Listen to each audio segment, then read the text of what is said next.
Welcome to the ultimate guide to setting up and managing breakout rooms for hosts. The goal is to split participants into smaller groups and allow interactions among them. In this video, you learn how you can pre-assign breakout rooms when you schedule a meeting, how you can create and manage breakout rooms during the meeting, how to set a breakout room duration, what's the maximum capacity, how to broadcast messages to all rooms simultaneously, and all the tips and tricks you need to master breakout rooms at Zoom meetings. If you're not a host and you're interested in the participants' experience, then watch this video up here. When you want to work with breakout rooms, the first thing to do is to make sure that the feature is enabled in Zoom. To do that, you have to go to your account on the Zoom web portal. Pay attention, this is not the place I'm referring to, which is the interface from which you schedule meetings. Instead, you have to go to your account on a web browser. From here, you can access your account settings on the web by clicking on Settings and then View More Settings. A web browser will open. Click on Settings, then select In Meeting Advanced. And here you'll see Breakout Room. There are two ways to set up breakout rooms. You can create them and pre-assign participants when you schedule a meeting, or you can do it during the meeting. Let's have a look at the first option. Make sure that the option Allow hosts to assign participants to breakout rooms when scheduling is ticked. Once you've done it, go to Schedule a Meeting, give it a name, and then at the end of the page, you'll see in the meeting options Breakout Room Pre-assign. Click on it, and now you have two options: Create Rooms or Import from CSV. You can create rooms manually just by clicking on plus, Breakout Room 1, 2, 3, and you can name them and include participants with an email address. Or if you have a large number of participants, then you can import the list from a CSV file. To create the file, you can download a template. The template has two columns: pre-assigned room name and email address. This is where you will include the room name, and this is where you will insert the email address of the participants. Just delete the template entries from the file, but make sure you won't delete the pre-assigned room name and email address cells, as these are needed to be read by Zoom. Careful, there are two relevant limitations when you create breakout room in advance and when you pre-assign participants. The first one is that you can only pre-assign participants that have a Zoom account. It doesn't matter whether the account is free, but they must have a registered email address. There should not be an issue if you run a meeting within your organization, but it could be a limitation if you have external participants. The second limitation is on the number of rooms and the maximum number of participants. You can create up to 50 breakout rooms and assign up to a total of 200 participants. That's probably more than enough in 99% of the cases, but it could be an issue if you're planning for a large meeting. Let's now see how we can create breakout rooms during a meeting. First of all, the limitations are slightly different. We can have up to 500 participants for a total of 20 breakout rooms, up to 400 participants for 30 breakout rooms, or up to 200 participants for 50 breakout rooms.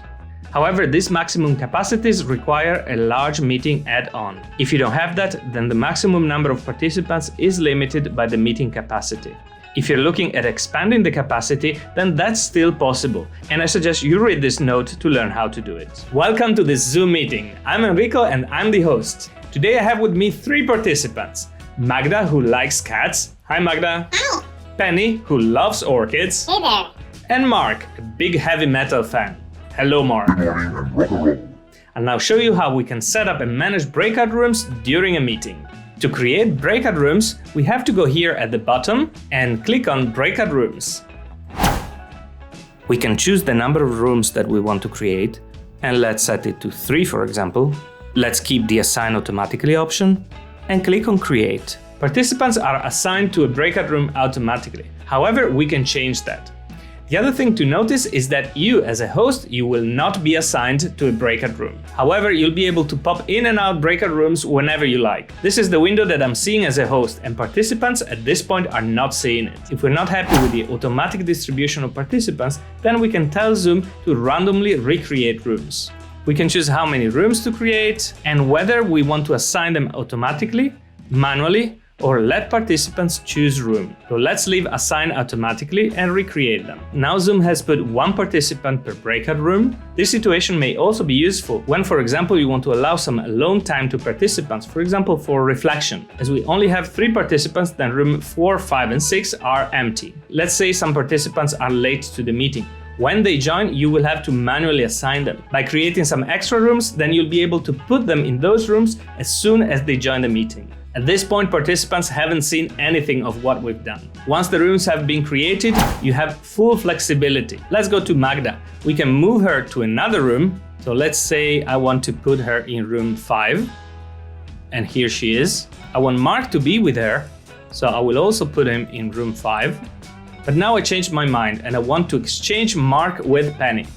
So I go to Penny, exchange, and I will exchange her with Mark. And there we go. So if we assign automatically, then Zoom will do the job for us. And then we can always reshuffle participants as we wish. However, if we have a clear idea of who should be in which room, then we can manually create rooms from the start. We go to Recreate, Assign Manually, and now rooms are empty. We click on Assign and we decide which participant we want to assign to each room. If we click on Magda, then Magda will be there. Clicking on Assign in room 2 will only give us the options for the remaining participants. The third option is to let participants choose the room. Click on Recreate and let participants choose room. Breakout rooms are again empty and participants will be able to choose which breakout room they want to go to. However, there is still an Assign button here. Why is that useful? Well, let's say you have faculty in your meeting and you want one faculty to run a certain topic in one breakout room. You can then choose each faculty or facilitator and assign it to that room. By doing so, you will avoid the confusion of having your faculty joining the wrong breakout room. Rooms can also be renamed with the name of the topic that's going to be discussed in the room, or with the name of the faculty. So for example, let's go to room 1, click on Rename and call it Pros, and room 2, rename and call it Cons. For example, if in one room you want to discuss the pros to a certain decision and in the other one the cons. Assigning proper names to the rooms becomes critical when you want participants to choose to which room they want to go. Let's click on Options. The first one is allow participants to choose room. If you toggle it, participants will be able to decide whether they want to join any of the breakout rooms and which breakout room they want to join. This may be very handy if you're running concurrent sessions, where you want to let participants choose which is the breakout room that they have more interest in. Another application of it is, for example, when you're asking different groups to produce a poster, for example. And at the end, you do a vernissage, where you have people rotating from one breakout room to the other. If you allow them to choose a breakout room, then you can broadcast a message and ask them to join you in one specific room. Participants can choose a breakout room to join, but when they are there, they can also choose to move to another breakout room as they wish. The second option is to allow participants to return to the main session at any time. If you select it, then participants that are in a breakout room can decide to go back to plenary whenever they like. If it's not selected, then they will have to stay in the breakout room until you call them back. Obviously, they can also decide to leave the meeting from the breakout room if they wish.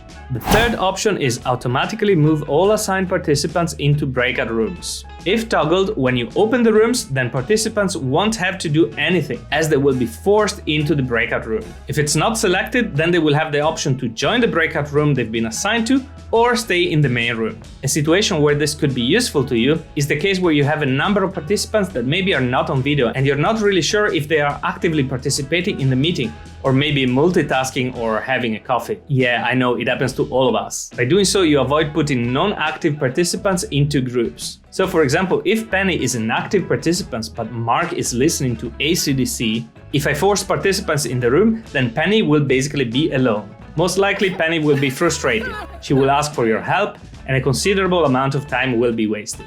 If instead participants have to click on join, then the non-active ones will not click on it. That means that you can have a look at who's joined which room and you'll immediately realize that Penny is alone. So you can pair her with another lonely soul or simply move her to another group.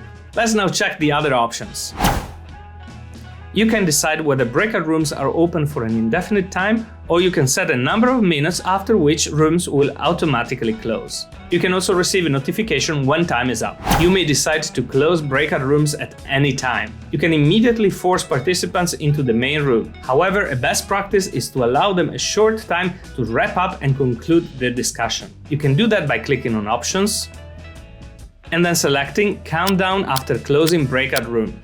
You can select the number of seconds, and when you close breakout rooms, there will be a countdown appearing in each breakout room saying that participants will be forced into the main room. Participants will have the options to wait until the end of the countdown, or they'll be able to choose to immediately leave the breakout room and return to the main one. Let's now recreate 2 breakout rooms and open them. And now we always have an overview on who's joined which room. At the moment, none of the participants have joined, so let me ask them to do so.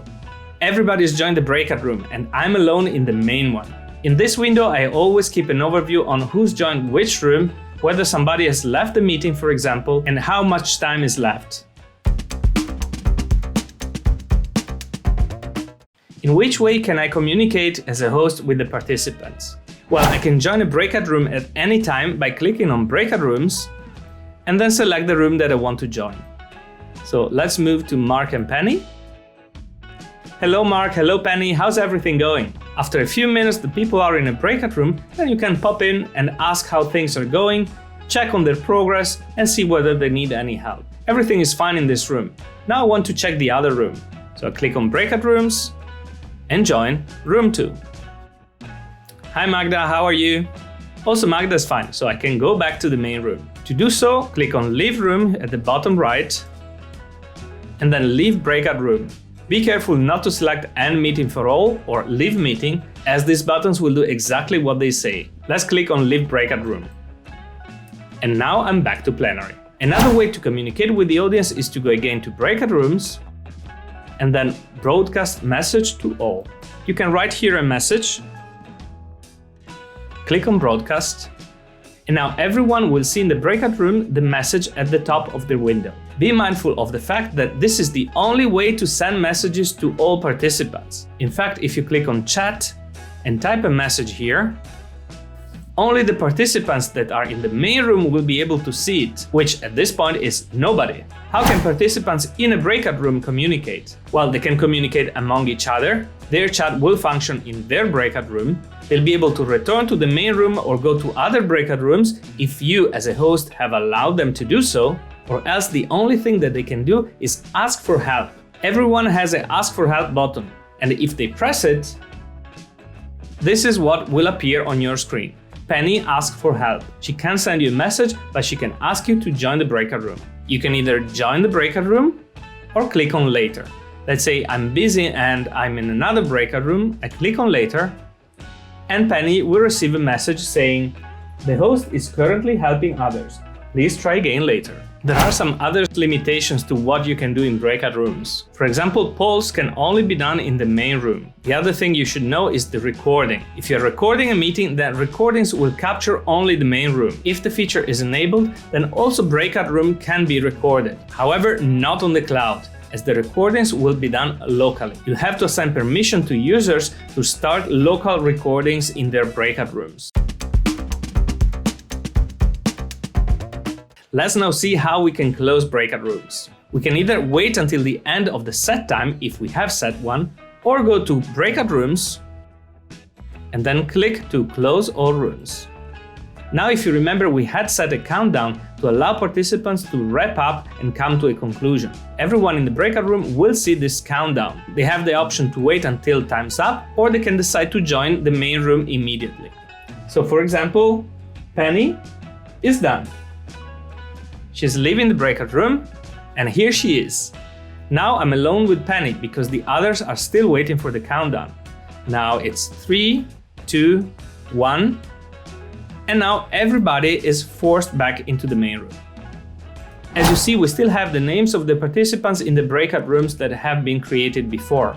That means that we can open all rooms again with the same participants. That can be handy in case you want to split your session into 2 parts. For example, if you want to reconvene after a coffee break. If you found this video useful, then consider subscribing and activate the bell to know when I will publish new videos. What you can do for you right now is to watch this next video to further enhance your digital communication and productivity skills. Thank you, Magda, for your participation. See you soon. Thank you, Bye Penny. bye and subscribe to Enrico's channel. And thank you, Mark. Bye bye. See you in my next digital tip.